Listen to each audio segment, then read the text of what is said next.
This is Solid Snake, and you're listening to This Week in Geek with Mike the Birdman Dodd and the rest of the Twig crew on ThisWeekInGeek.net.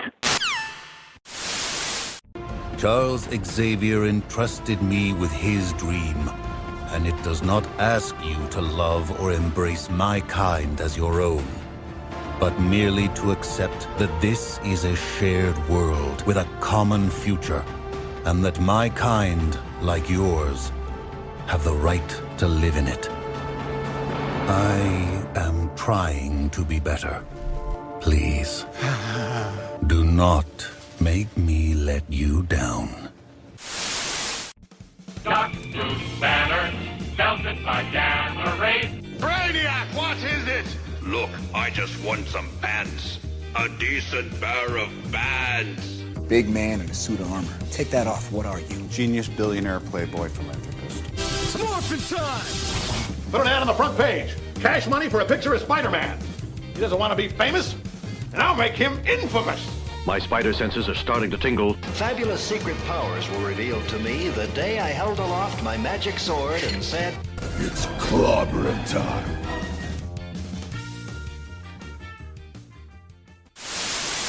Holy crap, we're back in print. Welcome everyone once again to TWIG Sunday Funnies.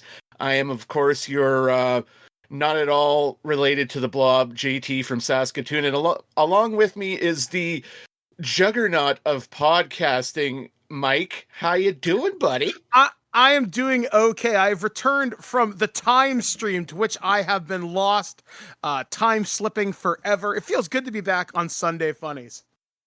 Yeah, man.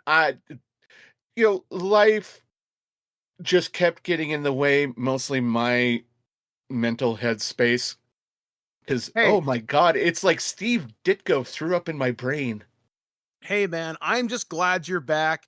And I see you are sounding exceptionally sexy today on that Razer microphone. You sound astoundingly good. I do, don't I? It's like liquid gold. I know. Except I love it. Not that Game of Thrones liquid gold, because that seed's just intense. So we have got a lot to talk about today because comic books are hot. As of this recording, the new Venom trailer has just dropped. Venom: The Last Dance.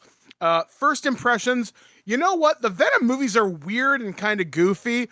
This looks kind of cool. It looks like they're doing the Life Foundation storyline with Toxin and all that shit. So cool. I'm in. Tom Hardy's a wicked Venom. Hopefully he'll show up in the Spider-Verse again at some point. Yeah. I have loved all, like, the first one I think is arguably the best out of the two that we got. I was kind of disappointed by Let There Be Carnage for one main reason. You had that great teaser scene at the end of the first one with Woody Harrelson, who I was like, yes, Cletus Cassidy, let's fucking go. But they didn't give him the fright wig in the sequel. And I'm sorry, that fright wig is like 1-to-1 from the comics with Cassidy's hair, as originally drawn by the great Mark Bagley. But no, I love those movies, and Tom Hardy playing the Thing with two heads is just a joy to behold. But oh yeah, that being said, folks, we are here to we're a couple of weeks late from the finale. We're here to give our thoughts and kind of go over the first season of X-Men '97, the long-awaited, dear God, why aren't you in my life sort of sequel to the X-Men series from 1992 on Fox Kids. The first thing I got to say about this, Mike, I was amazed at how many of the original voices came back. Yeah, like I was pleasantly surprised how many of them came back, and even the voice actors who had to be recast for some of them who had passed away, such as Norm Spencer, who played Cyclops, and the actor, I can't remember his name, and I'm so sorry, the guy who played Magneto, but who was also Lord Dredd on Captain Power. Yeah, I was about to say, yeah. Yeah, and it's just good about how everybody's voice sounds pretty consistent. The girl who plays Rogue, Lenore, sounds still really, really good. The guy who plays Beast George Buza still sounds as good as he did back in 1992. Cal Dodd as Wolverine sounds fantastic. A little bit different. Yeah. I know the girl who plays Jean Grey, that's Jennifer Hale, I believe now. So that's Commander Shepard, which is playing her. And I think the girl who played Jean Grey, I think she plays the government agent now. Oh, she's Val Cooper. And so that is Catherine Disher, who we all know as Coroner Natalie from Forever Night. Oh, okay. Neat. Yeah. Canadiana right there. Yeah, and we even got the original voice of Gambit, Chris Potter, back, although he is not voicing the Raging Cajun. He is now the voice of Cable, which I actually picked up on right away when I heard him in this one. It's like, he's just got this quality. I'm also kind of an obsessive fan of Kung Fu, The Legend Continues, so I know this man's voice. You know, some of the voice acting kind of threw me off. I was really hoping we'd get the original guy who played Cable and the original guy who played Bishop, because they had such a distinctive voice. But you know what? They're not bad. I'm very happy with all the voice casting save one, and it's such a nitpick as to barely be mentioned. The new voices of the Sentinels, I'm not the biggest fan of, because I love how bassy they sounded in the original 92 series, but I also love how processed they sound, very much like Frank Welker Soundwave Megatron kind of processed. Yeah. And that guy is Eric Bauza, who is, I mean, it's weird, kind of weird, but for this show and me, it's not that weird. He is my third favorite voice of Master Splinter from the Ninja Turtle franchise. That's Canadian voice actor Eric Bauza. What version of Splinter did he play? Was he 2003 or 2012? He was the Rise of the TMNT, that Netflix series where they went full anime on. And when I say full anime, not bad. Yeah. That also, series was wild, but really fun. Once you got into it. Yeah, I think it was unfairly maligned by a lot of the true fans. As you said, the original voice of Cable is in this series. He's actually the voice of Carl Denty, aka the Executioner. Oh, okay. And one of my favorite voices in here, there's Adrian Huff, who does Nightcrawler, who... I'm sorry, and he's the original Nightcrawler. Like, we got the OG Fuzzy Elf back, which I love. And, wrong clip. There's AJ Locascio, who was a voice. He did a whole bunch of Gremlin voices for that Gremlins Netflix show that I have yet to watch. Same here, yeah. And he was, I'm just looking here, he was a voice. Oh, yeah, he was Prince Lotor in Voltron Legendary Defenders. So yeah, there are a veritable smorgasbord of voice actors. Like, yeah, David Hemlin was the original Magneto. He's been replaced by Matthew Watterson. Such a great performance. Oh yeah, it's almost 1-to-1. And Cedric's... Sorry, you go. Oh, I was about to say, there's something... The new Magneto brings... I mean, the original actor did some amazing work with the material. This new Magneto builds upon that legacy in some very powerful ways. There's maybe a few moments of cheese, but they're earned. But when he needs to bring the emotion, the gravitas, and the real power to those lines, especially when he speaks, there's a line in the episode, Remember It, and he says to Leech something in German, which translates to "Don't be afraid." If he doesn't get nominated for something later on this year, I would be surprised. Yeah, and I wanted to say that the original Professor X, Cedric Smith, had passed. No, he just wasn't brought back. He's still with us. David Hemlin. Also, I mostly remember, from Captain Power, and he was also a lead character on Earth Final Conflict, like one of those Gene Roddenberry series that came just out of nowhere. Yeah. But yeah, you got the original Wolverine, Lenore Zahn, who's probably my favorite voice in the entire cast because it's Rogue, and somehow, not to be weird, she sounds even more sexified. It's just something. Maybe it's the age, and she's just aged like a really fine wine. Because let's face she sounds astounding. Yeah, and it's something just to talk about the design. Like this is firmly set in the 90s costume. So like we still got Bishop. He's got everything. He's got the kerchief, but now he's got like he doesn't have like the mullet, that gloriously 90s mullet jerry curled on top. He's got like the little starts of the dreads on top. I don't know what you call that style. You talk about the voice. You had the original voice actress of Jubilee. She is on the series. She plays Abyssica or something like that. Yeah, but she set up, and this is the type of representation, and cis straight white guy talking here. So please excuse my ignorance or perceived thereof. But I like the fact that original Jubilee actress Allison Court straight up said, like, look, I'll be in the show, but you should really have somebody of Asian descent voicing an Asian character, which is why we got Holly Chow, who I loved her, especially. She slayed it. Especially in the, I think it was episode 4, which was the Motendo episode where we get, I gotta look at the guy's name, the guy that voiced Mojo, David Arago Jr., just so much better than the 90s series, because there was something about the 90s series, it was more, think of a really annoying version of Paul Heyman. Yeah. But this one there was manic, but there was a more of a controlled energy, which I loved. Allison Court played Abyssica, the older future Jubilee in that one. I got to say, the one that, like, when I was marathoning the series last night, I knew I recognized the voice the first time I watched this. My boy, Grog Strongjaw, Travis Willingham, is the buttery, sexy voice of Sebastian Shaw in episode 5. And I was just like, damn, why does that guy's voice sound like sex? Yeah, like there wasn't a real miss in this cast. Like I said, the Sentinels was the only thing for me, but they suited. I think they brought back the guy who sounds like Gyrick sounded like Gyrick. The guy that plays Trask, pretty sure sounded like Trask. Like I said, there was not a real miss here. I mean, overall, it's amazing how much modern storytelling really elevated this series to just like kind of dive straight into this. I'm very pleased what they did with the character of Morph, because it is Pride Month when this is like airing.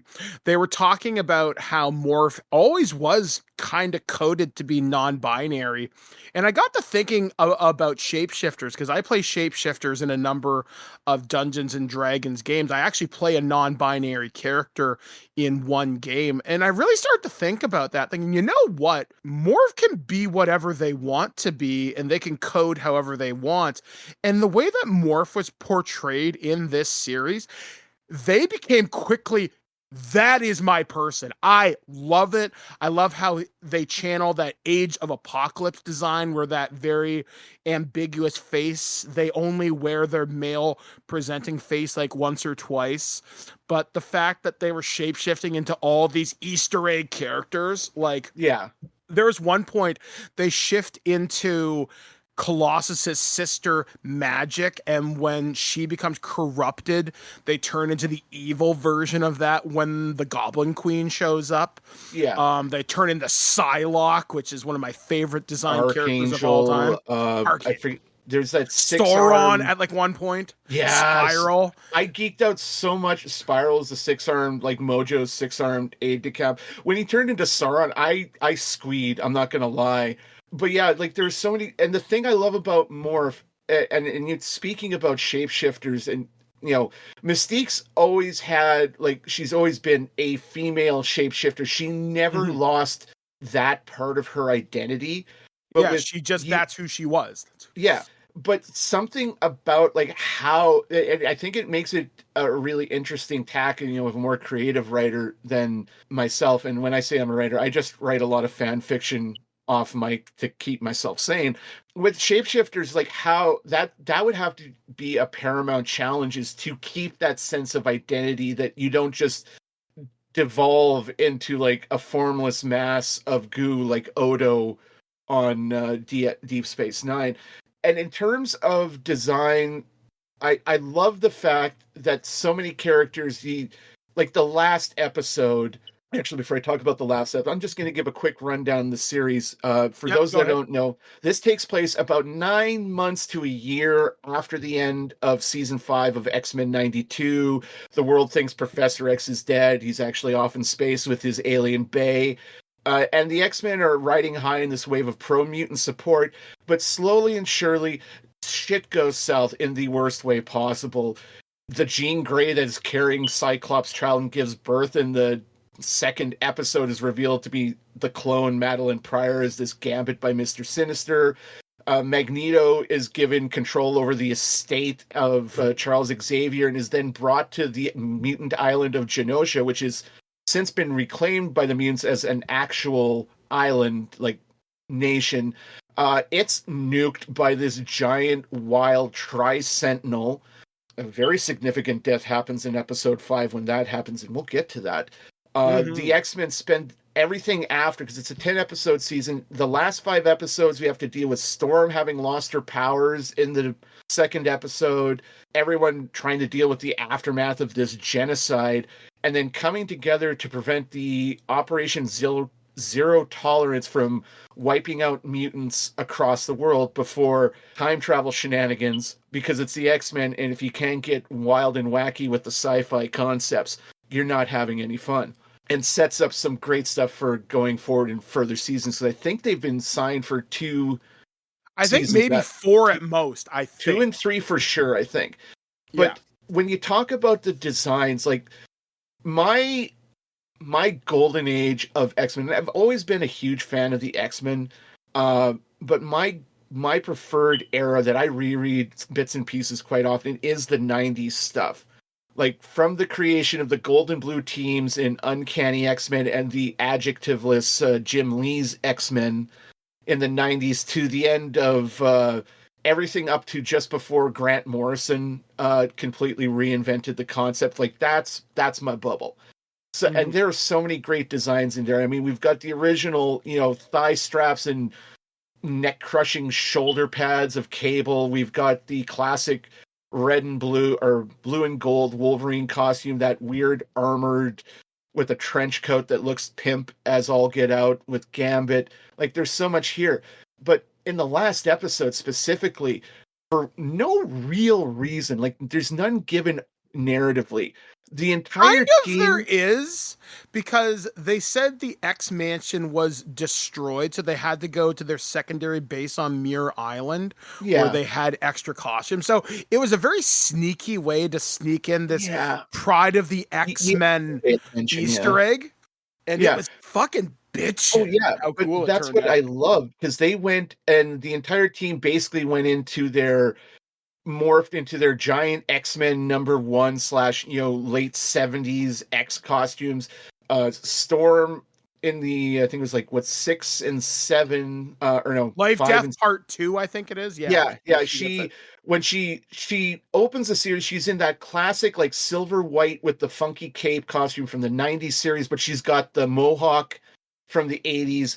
She gets hit by this mutant power draining gun by the Executioner, and she goes off on this very truncated quest of self-discovery, which is excellently adapted from the storyline in the comics, where she was hit by this gun that stole her powers. She meets Forge, falls in love. They have to go to an alternate dimension for her to get her powers back, and that would take too long. So she, by force of sheer will, because she is a mother flipping goddess, basically wills herself back to power, and in that moment she grows her hair back and morphs into her sexy costume of most belly show from the 70s.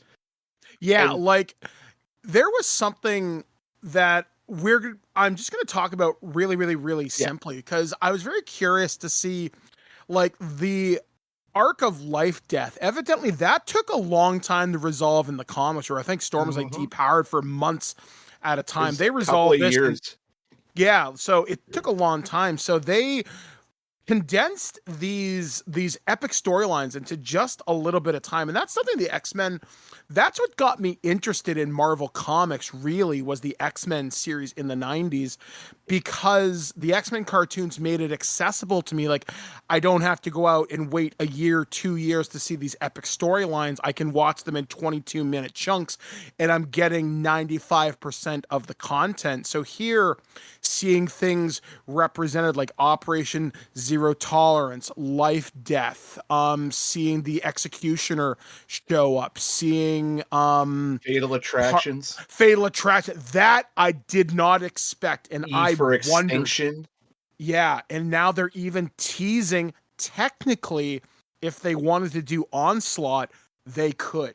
If they wanted to. That would, if he was the big bad of the series, Jeff's Kiss, best series Marvel has done on D+, hands down. Oh, yeah.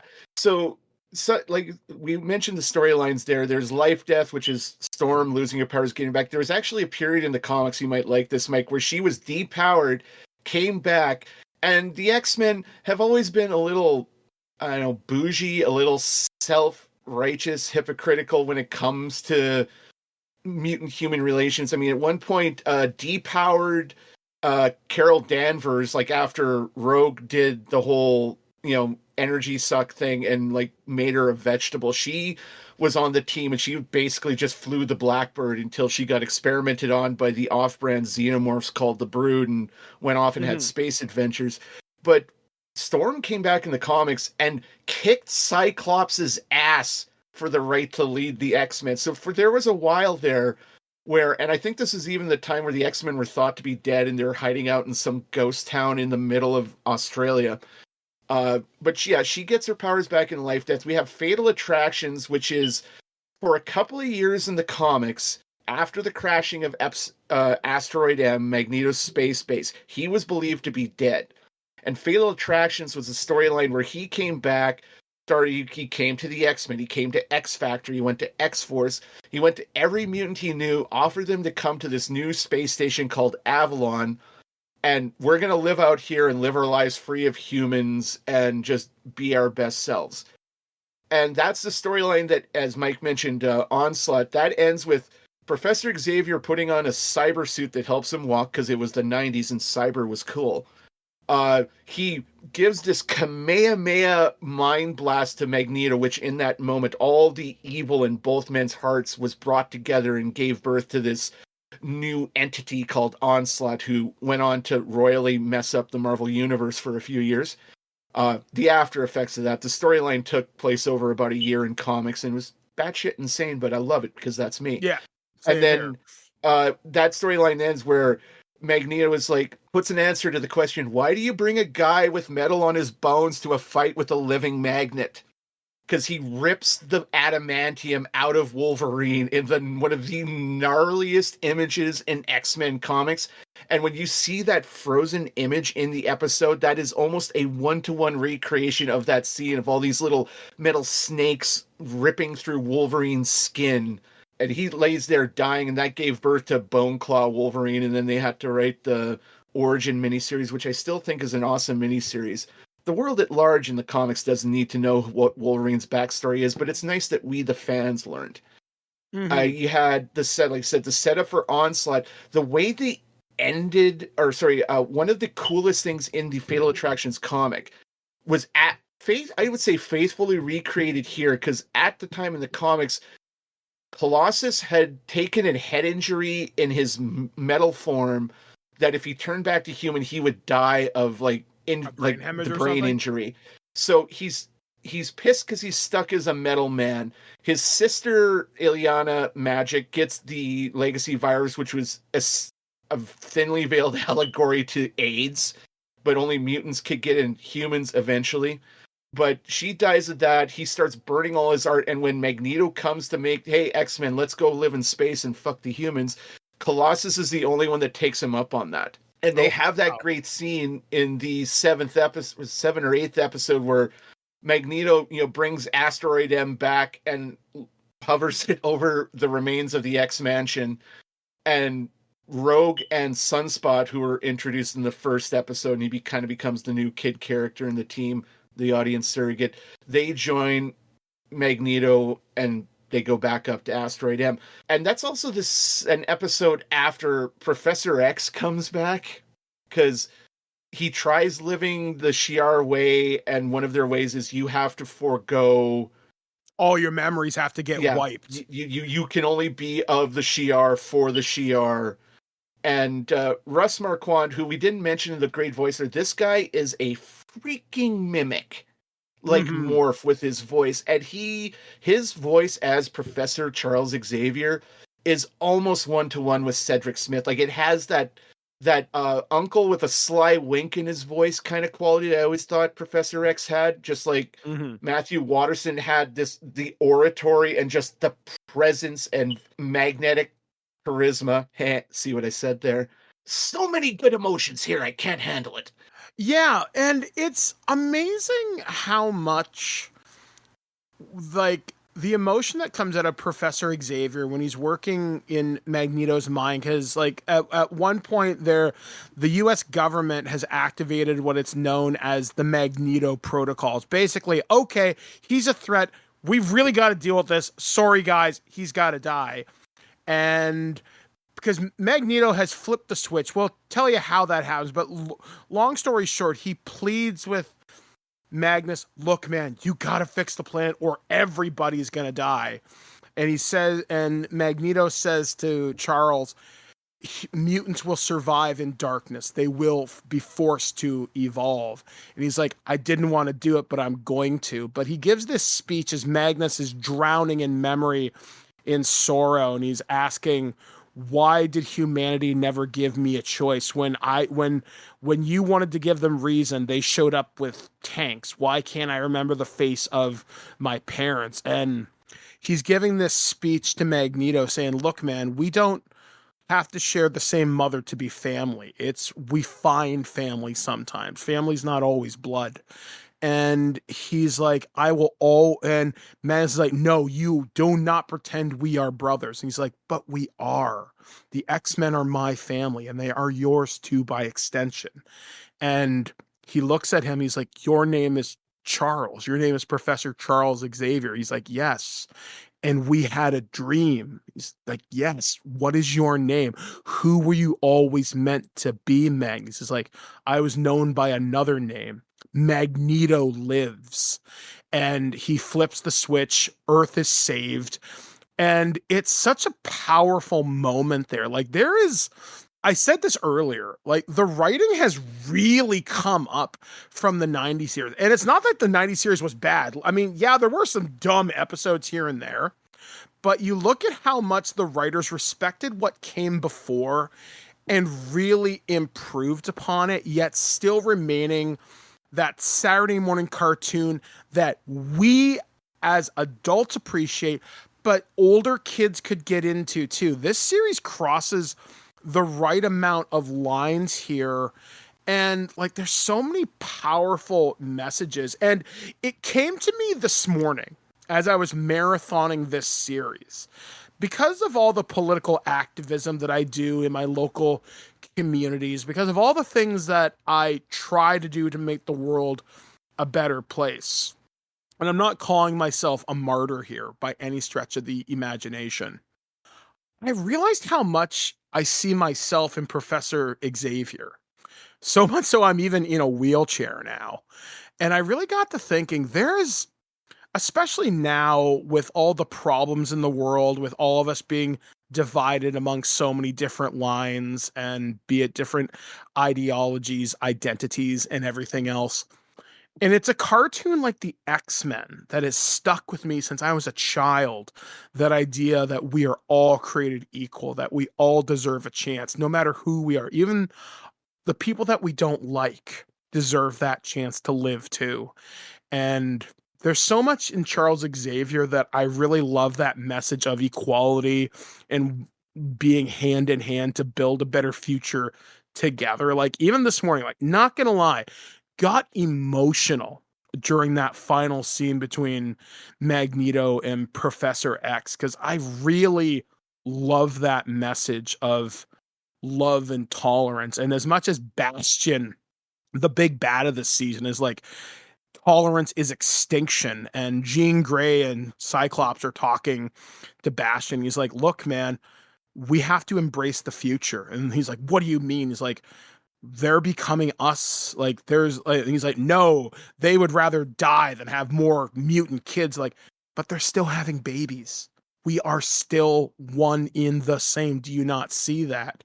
And he gets angry and pissy, and he's like, are you serious? Are you trying to recruit me right now? He's like, you're one of us, despite everything. Let us help you. And he still has that, stuck up, no, I won't let you help me. And he dies. I'm sure he'll be back. We should explain. Yeah, the Bastion is, again, a character that came out of the X-Men comics post Onslaught. During the Operation Zero Tolerance is what the overarching kind of story was called at the time, where the mutants were blamed for the supposed death of the Fantastic Four and the Avengers, because at the end of the Onslaught storyline, as they, this psionic beast was about to like go nuclear and nuke New York, the heroes seemingly give their lives and they're actually shunted off into like an alternate world, and that's where we get the Heroes Reborn comics. And Bastion was this character introduced earlier, like a few years earlier, very sparingly at first, and it was eventually revealed that not only was he the head of Operation Zero Tolerance, he was actually technically a mutant fusion of the Nimrod Sentinel from the future and some other technology. I believe it came from like Machine Man. He created this thing, and he was following his directive to deal with the mutants, but he was being smarter about it and very insidious, and there was this whole conspiracy aspect to the story, and that's very much reflected here, but with the idea that they tie it back into the Nimrod episode of the 92 series, where they blow him up, and before he's pulls himself back together, a piece of it kind of slinks off and infects this guy, and it's kind of like Batman Beyond with Amanda Waller rewriting Mr. McGinnis's DNA to be that of Bruce Wayne, which also makes Terry's brother Matt Bruce Wayne's son as well. They give birth to Bastion, he's basically a technopath. He can control technology with his mind. He's not explicitly a cyborg or an android of any type in this thing. He is a mutant. He is a self-hating mutant. And I think that twist on the character was a stroke of narrative brilliance, because then they humanize him, you empathize with some of his decisions, you can understand he went through all this BS in his life and he chose this path. And it gave that great, powerful moment in the last episode that Mike just mentioned, where, the power source of Asteroid M is like this black hole generator baby universe, something like that, that's like sucking everything into oblivion, and Cyclops holds out his hand and is like, no, we have to be better. We have to practice what we preach.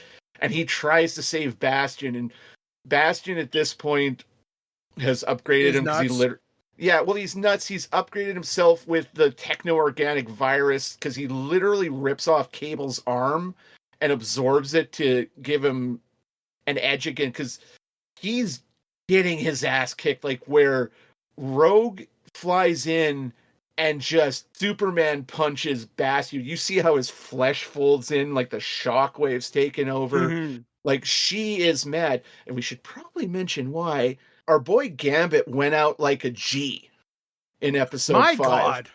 That was a moment. The most pimp move of pimp moves this man has ever done. Something, JT, did you read Twitter in the moments after that episode aired? No, because I avoid Twitter like the plague. Okay, so I want to talk about the social media response to Remember It. When that episode dropped in mid-April, after Gambit's death, where he literally he's been impaled by the Tri-Sentinel, and he's like, hey, you know what?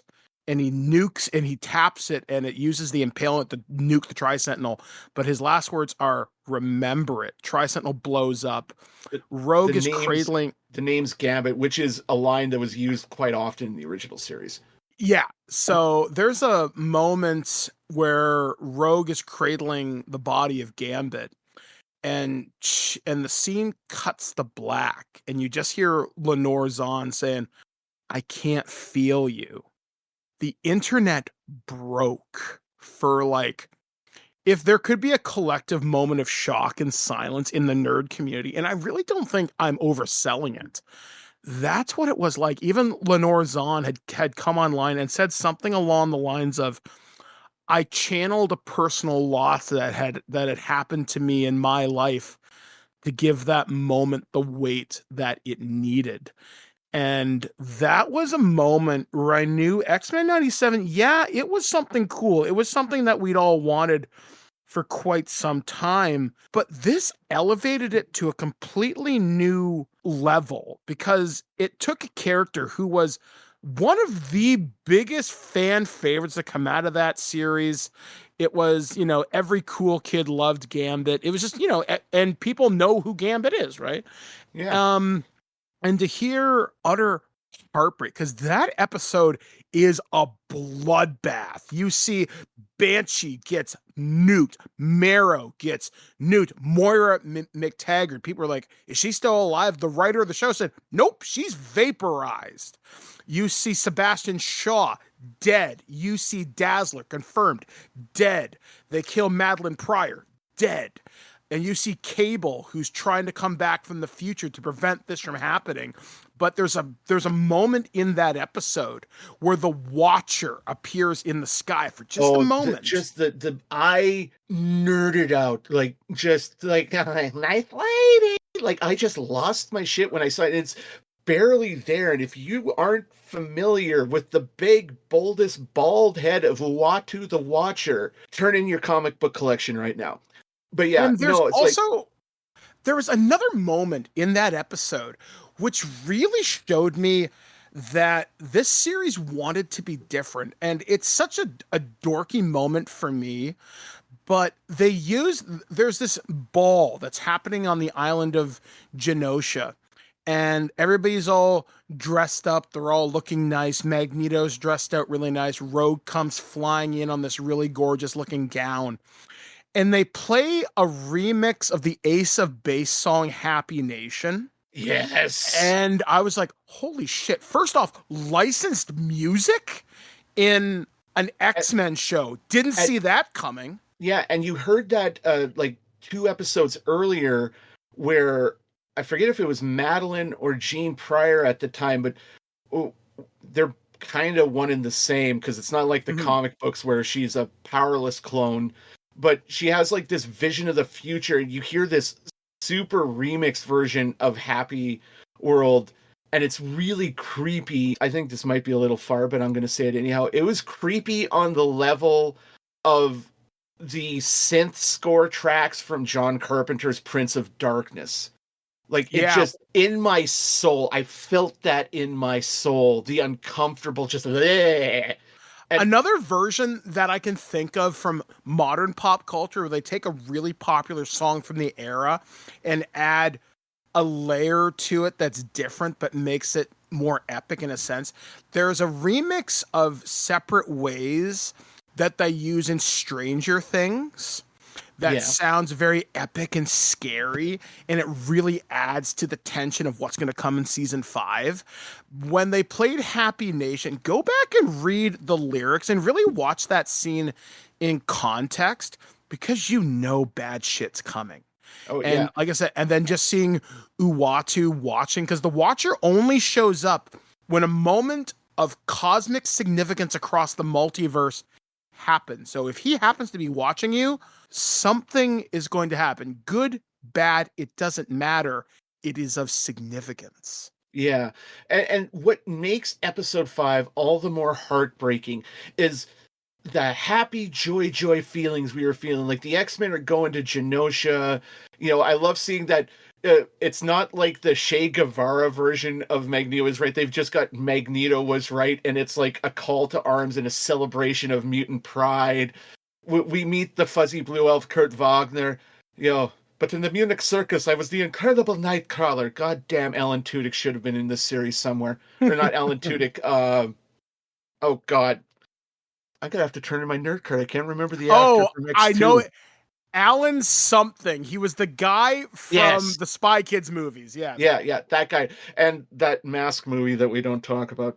Yeah. But just and honestly, the feeling of joy that I felt when the fuzzy elf showed up and he's just bamfing around like nobody's business, and just this, like that scene where, Gambit's kind of butthurt about how close Magneto is with Rogue because Magneto has like the magnetic aura that negates Rogue's powers, so he can give her something that nobody else can. Yeah, and that's even a reflection of like the flashback you have where you see she's in like kind of like the what you think is a Savage 90s... Land costume. Yeah, and then that's from the storyline where she was trapped in the Savage Land with Magneto, and neither of them had their powers, and they got a little too close. I just love how Kurt is being this Jiminy Cricknick on Gavin's shoulder. He's like, all I'm saying, my friend, is just walk up and apologize to her. Put the ring on that finger. Make it official. And Gabbitt's just looking at him, like, shut up, shut up, shut up. Because he knows what he wants to do, but he can't do it. And he just wants, like, that is one of my all-time favorite love stories in the comic, is the Swamp Rat and the Southern Belle. As the episode goes on, that heartbreaking scene where Gambit and Rogue have this, not a falling out, but she tells him, like, I love you, but I can't feel you, epic foreshadowing for the end of the episode. Yeah. And Gambit, like I said, this dude is a G. This man is a gentleman that loves his lady. I guess just friends, and he is pissed and he is in agony, but he doesn't fly off at the handle. He gives her that kiss on the hand like that. He's like, it is like the mutant version of As You Wish from Princess Bride. Like, my God, why are you not married already? Yeah, and like there's something about that scene where he's like, Gambit can't be with you, but I'm always going to be your friend. And I'm sure some of us can teared up relate in that to moment, those moments. Oh, yeah. Yeah, like there are moments even from my personal life when I think about, there's been relationships that I could not pursue for one reason or another, but that's not going to stop me from staying by your side as your friend despite it hurting. And there was even something today I saw on Facebook. Because it's Pride Month. It was about Harley Quinn and Poison Ivy, and it made me think of that scene. Let me pull it up super quick because it's right on my Facebook, but it really kind of got to me. And it said, "Love is a risk. I'd rather risk our friendship than pretend these feelings aren't real." And with Gambit, he's loved Rogue or had feelings for her for the entire run of the show. Day one. But for him to say, you know what? I get it. I don't like it, but I get it. So I'm always going to be here for you, even if I can't be that for you.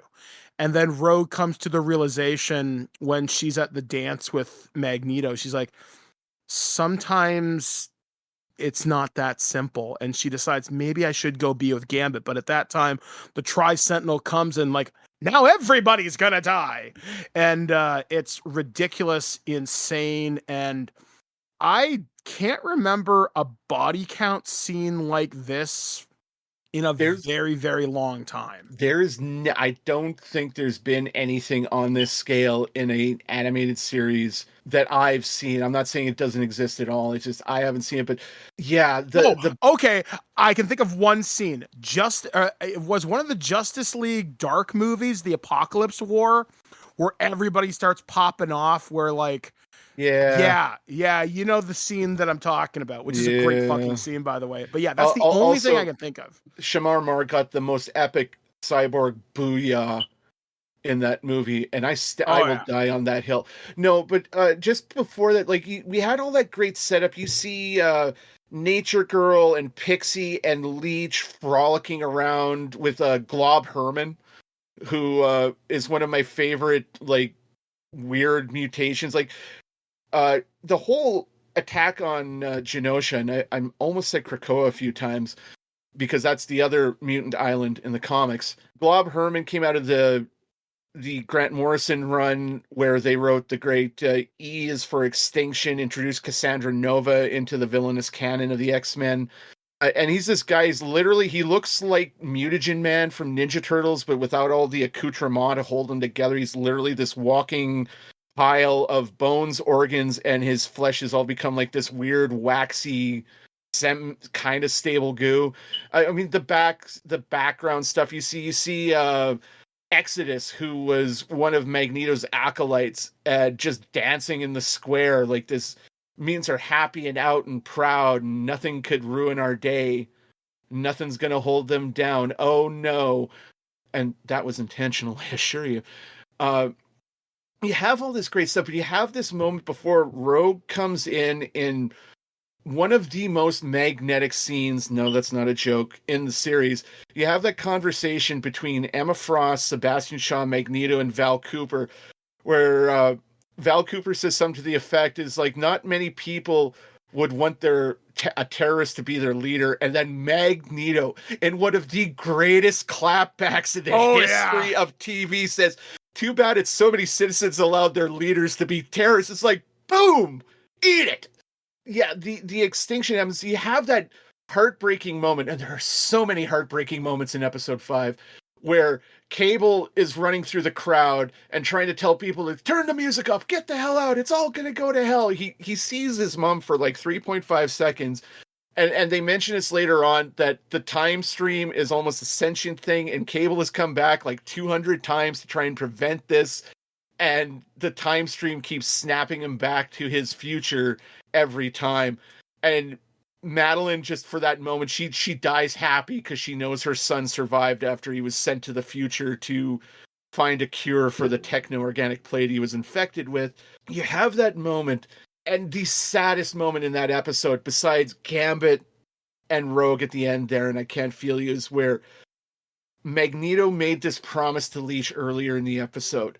You need never be afraid again. And then you have where the Morlocks, who are in like the low-rent district of Genosha, and Leech is, don't worry, Magneto's gonna save us. He said I didn't have to be scared again. And then Magneto's just barely holding this force field in place as the Tri-Sentinel nukes their ass. I was so surprised to see so many characters that are beloved. Yeah, like I didn't expect them to kill Dazzler. Marrow, sure. I was Banshee, a little pissed didn't about see that. Yeah, same here, because I'm like, that's a character who I think deserved at least a line somewhere, but I love the design of Marrow. Like, I love her short red hair, the way that her power manifests. Yeah.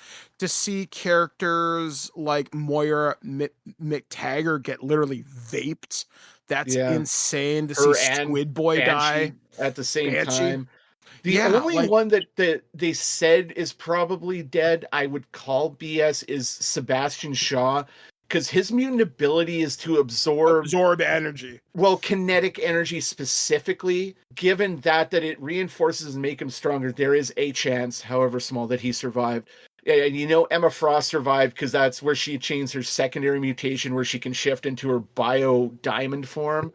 We all think Magneto's dead. In one of the most epic of stands all I can stands and I can't stands no more, he literally picks up a bullet train and throws it at the Tri-Sentinel, and then continues to whip this quote-unquote man with this in an act of rage and defiance that I think is one of the most iconic ever. And then at one point you see his clothes are ripped off, and this is an Easter egg, and I love it because, for those that don't know, Magneto is a survivor of the Holocaust. You know, he was at Auschwitz.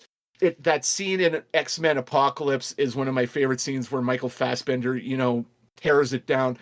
But you see that the ink on his arm, that is directly from the comics. And they even had that in X-Men The Last Stand. Last Stand, yeah. Yeah, where Sir Ian McKellen's like, no needle should ever touch my skin again. You see that. Yeah, and Magneto survives. He escapes from Bastion when that was really creepy scene where Bastion's giving him a straight razor shave in this small little barbershop, which I think is a callback to classic S.H.I.E.L.D. comics, because originally in the 1960s comics, that's how you got into Shield HQ with Nick Fury. But Magneto gets out. He goes back. I think he went back to Genosha or the North Pole. I can't really tell because it's so dark. The colors are so dark there. And he EMPs the planet, which, you know, they have to reverse in the last episode. Now, as we start wrapping up here, where they leave the series off now, the X-Men go to war with the X-Men because, you know, Sunspot and Rogue join Magneto. Bastion comes in. Everyone starts putting foot to ass and stomping this guy's out. And Asteroid M's going to basically crash into Earth, and it's a global killer. This is the meteor the size of Texas from Armageddon. And at the last second, there's Jubilee and Sunspot get back to Earth. Bishop and Forge are there, and all of a sudden Asteroid M just blinks out of existence. And it's 6 months later, you know, Forge has got this board on his wall, which looks like that great X-Men cover from Days of Future Past with all like dead, captured, dead, MIA. And him and Bishop say, like, no, they're lost somewhere in time. And then we see Scott and Jean are sent to the year, like, was it 5929 or something like that? Like something like 3040 or something. Yeah. Something and that's way up. And that's taken directly from the comics, because in the episode where Bishop takes little Nate back to his future, you know, like 30 years in the future to find a cure, they're separated along the way, and Nate gets sent to the future. He's living with Clan Ascani, teach him how to control the techno-organic virus with his telepathy and his telekinesis. And this is taken from a storyline in the comics where Cyclops and Jean had their minds sent to the future, and Cyclops actually did raise his son, albeit in a very bizarre way. And the rest of the team, aside from Wolverine, Storm, and Morph, because we don't know what happened to them. Also, one of the great moments of inclusion in the series, Morph, where, and it's said this by some of the one of the creators, Morph turns into Jean and begs him to survive and tells him, "I love you." And then the writers are like, that's not just Morph saying, as Jean saying, "I love you." This is like Morph loves Wolverine. And without sounding too insensitive, well, somebody had to, but I did not see that coming. And the rest of the team, was a really touching moment. Like, because, you know, like, Morph, he's like, and he's they're scarred, buddies. Man. Yeah, like, they're buddies, but at the same time, you know, there's a little bit more there. And I kind of like that. Like, Morph has gone through a lot. And even in the intro, they address his trauma versus Sinister, where he's like Morph starts shape-shifting into different things, and then they face Sinister, and that look of PTSD as like, oh God. But this, there's a moment where, like you said, they shape-shift into Jean, is like, if she can't say it, I will. And survive, I love you. There are so many great moments in this across so many different levels that, like I said, this show better get recognized for something. Now, supposedly this show, it got really good viewership, but not the numbers they were hoping of. And I don't know how much I believe that.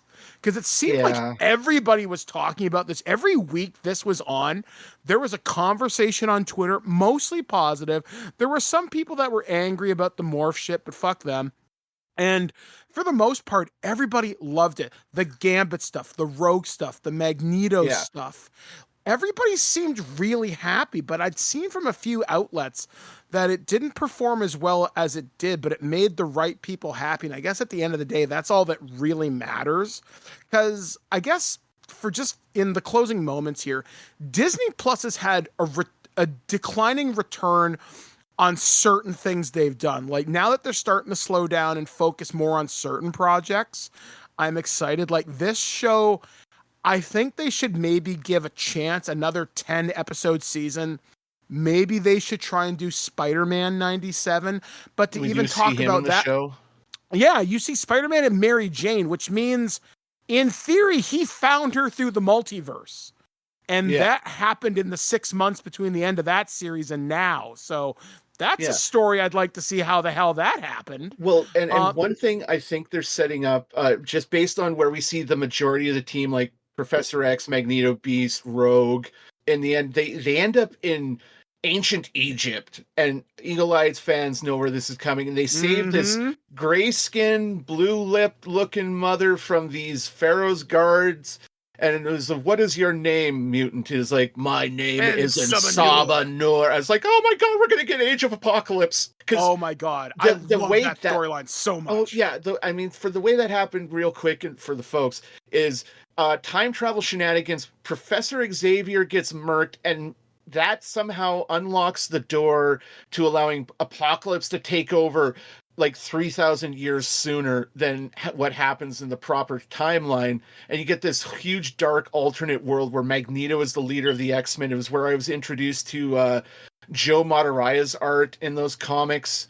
And a lot of other artists that I really love to this day, because it was the beyond the traditional, broad-chested, super looking heroes.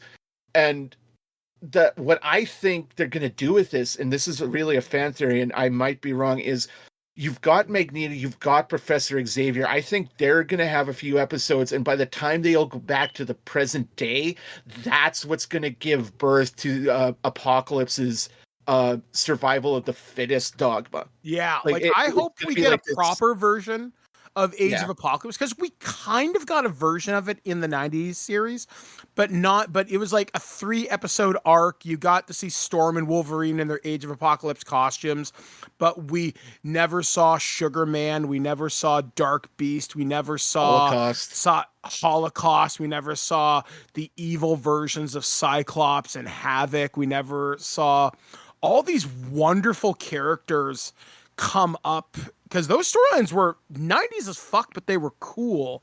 And I'd love to see that. Like, the fact that we could get Onslaught, we could get Age of Apocalypse. Like, I would love to see this really come out. And if we do get a Spider-Man 97, I would love to see their 3-episode finale. And that's, again, pure speculation.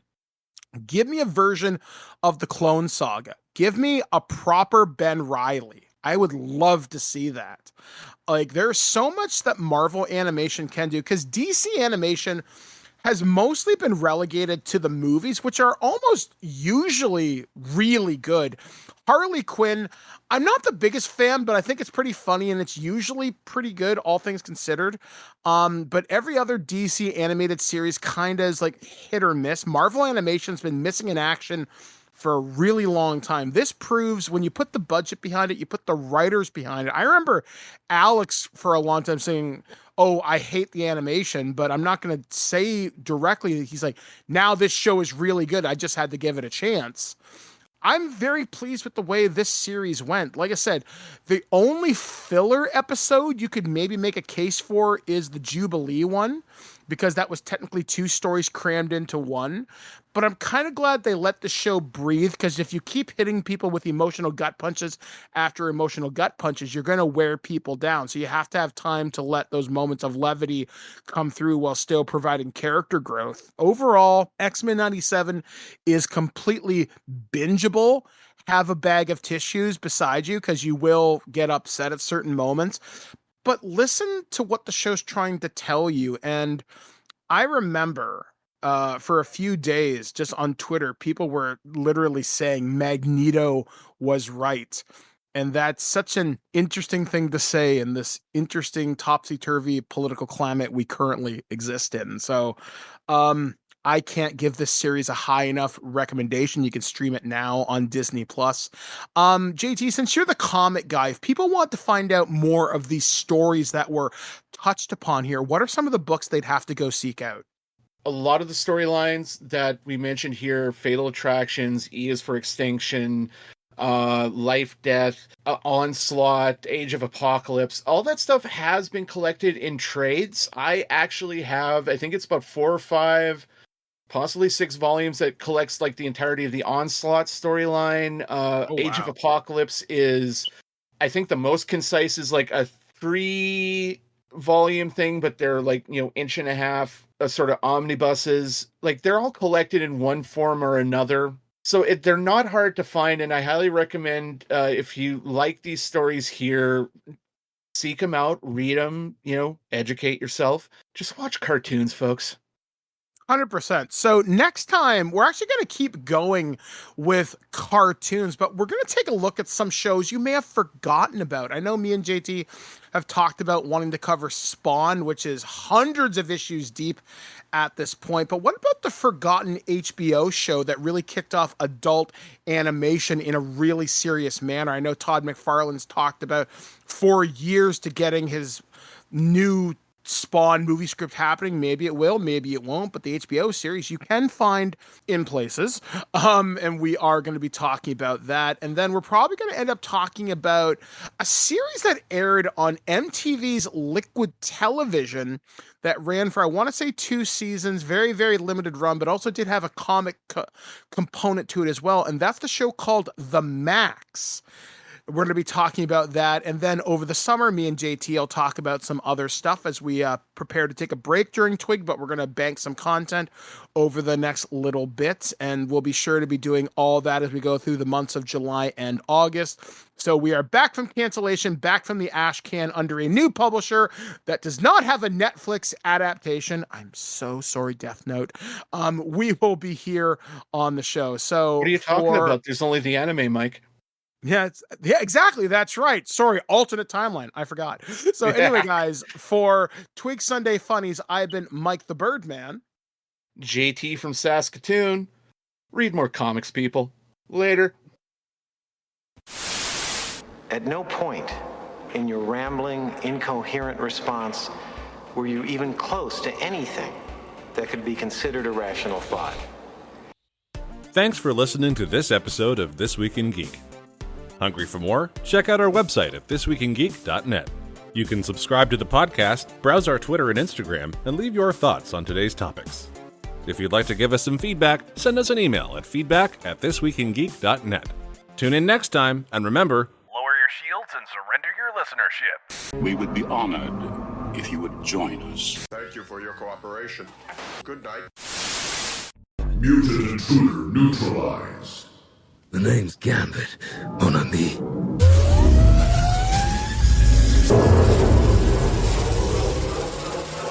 Remember